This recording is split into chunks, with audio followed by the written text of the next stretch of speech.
আজ রাত থেকে পরীক্ষামূলকভাবে সারা দেশে ব্রডব্যান্ড ইন্টারনেট চালু হবে বলে জানিয়েছেন ডাক, টেলিযোগাযোগ ও তথ্য প্রযুক্তি প্রতিমন্ত্রী জুনায়েদ আহমেদ পলক।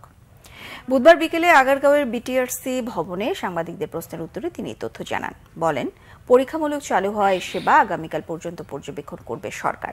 আগামী রবি ও সোমবারের মধ্যে সারা দেশে মোবাইল ইন্টারনেট সেবা চালু হবে বলেও জানান প্রতিমন্ত্রী।